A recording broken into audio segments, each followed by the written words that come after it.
Alam mo, dadating tayo sa punto ng buhay na maiisip natin na sana nung bata pa tayo, hindi na lang sana natin hiniling na tumanda tayo kagad.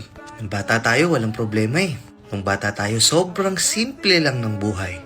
Nung bata tayo, kapag may gusto tayo, iiiyak lang natin sa magulang natin. Pwede tayong magtampo. Sobrang daming nag-aalala sa atin. Sobrang simple ng buhay, sobrang simple ng mga problema. Nung mga bata tayo, gusto natin, tumanda na tayo agad. Tumanda na tayo para hindi na tayo pagagalitan. Tumanda na lang sana tayo para tayo naman yung masusunod. Pero hindi pala totoo yun. Hindi pa rin ikaw ang masusunod. Madaling-madali nating hinihiling na sana lumaki na ako. Pero oo, dadating talaga sa punto ng buhay na sana hindi na lang natin yun hiniling. Totoo, di ba? Ilang taon ka na? 27? 28? 29? Na parang kahapon lang, 11 years old lang tayo, 10 years old lang tayo. Parang kahapon lang nangyari lahat. Sobrang bilis, no? Masakit man tanggapin na hindi na natin maibabalik yung dati. Hindi na tayo makakabalik sa nakaraan. Ito na yung hinihiling natin, na andito na tayo.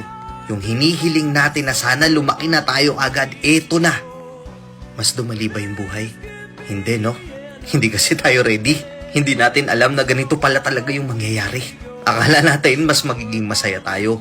Oo, may mga times na magagawa na natin yung gusto natin. May mga times na hindi na tayo papagalitan kasi matanda na tayo eh. Pero at some point in your life, deep inside of your heart, wala na yung batang ikaw, yung inner child mo. Nakakandado na, nakatago na sa kaloob-looban ng puso mo. Kasi tumigas ka na eh. Ibang-iba na lahat ng problemang dumadating sa buhay mo. Na parang araw sinusubukan ka ng mundo. Nakapatapos ka pa lang dun sa isang problema. Teka lang, bakit ganyan? Meron na naman panibagong dadating. Sakit, no? Hindi ka na pwedeng mag-time first kagaya ng ginagawa mo nung bata ka habang nakikipaglaro sa mga kalaro mo.